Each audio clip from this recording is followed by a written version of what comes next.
Un hombre que lo tuvo todo y al mismo tiempo nada. Un ingeniero que abandonó sus estudios, un empresario que nunca logró consolidar su fortuna y un jugador empedernido que perdió no solo su riqueza, sino también su estabilidad familiar.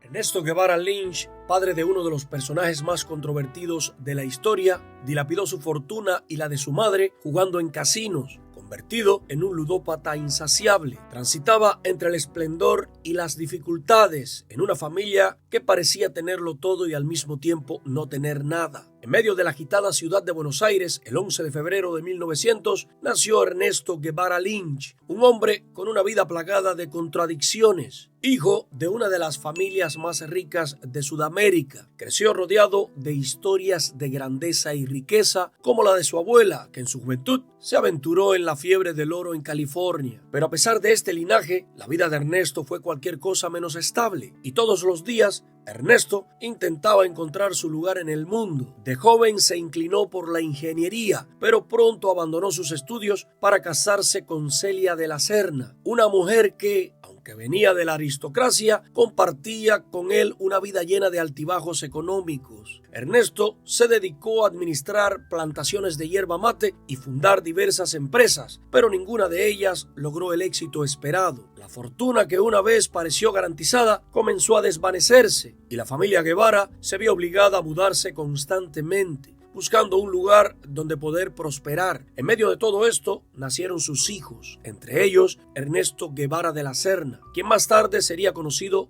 como el Che, hasta que un día la inestabilidad económica llevó a Lynch a buscar refugio en los casinos, dilapidando no solo su fortuna, sino también la herencia de su madre. Mientras él se sumía en el juego, su hijo, el joven Ernesto, crecía en un entorno marcado por la pobreza, la ausencia de una figura paterna constante y una sensación de desarraigo. Entre los 2 y los 19 años, el Che vivió en total pobreza, mudándose 14 veces en la provincia de Córdoba. Esta vida nómada y la lectura de aventuras como las de Julio Verne y Salgari forjaron en él un espíritu aventurero e inquieto que más tarde lo llevaría a recorrer toda América Latina en busca de un propósito mayor. Por eso el Che comenzó a desarrollar una conciencia política que lo alejaría de los valores de su padre. Mientras Ernesto Guevara Lynch intentaba salvar lo que quedaba de su patrimonio, fundando empresas que fracasaban una tras otra, su hijo se sumergía en la lectura y la reflexión y durante sus viajes por América Latina conoció a Hilda Gadea, una peruana que se convertiría en su primera esposa y en la persona que lo introduciría en la política. Aunque el Che la describía como extremadamente fea en sus cartas, fue Hilda quien lo inspiró a involucrarse en las luchas sociales, marcando el inicio de su transformación en uno de los líderes revolucionarios más emblemáticos de la historia, hasta que finalmente el destino de padre e hijo se separó por completo. Mientras el Che desembarcaba junto a Fidel Castro en Cuba, Ernesto Guevara Lynch dedicó sus últimos años a difundir las ideas del movimiento 26 de julio, apoyando desde la distancia la revolución que su hijo encabezaba. A pesar de sus diferencias y de los caminos tan distintos que tomaron, Lynch nunca dejó de sentirse orgulloso de su hijo.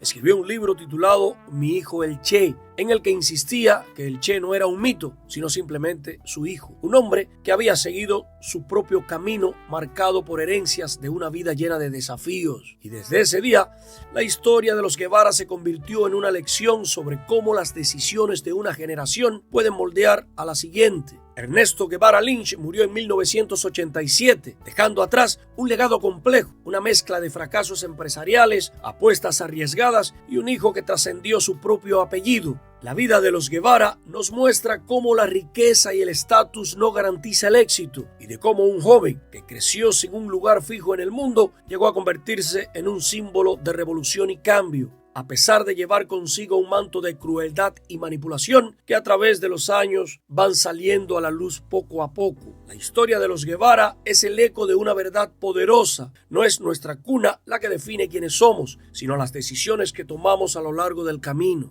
Mientras un padre buscó estabilidad en lo material, su hijo encontró su propósito en una causa que trascendía su propia vida. Al final, todos tenemos el poder de forjar nuestro destino, de convertir lo que la vida nos da en una herramienta para construir o destruir, de ser el arquitecto de nuestro futuro para bien o para mal. Es en esa elección donde reside la verdadera libertad.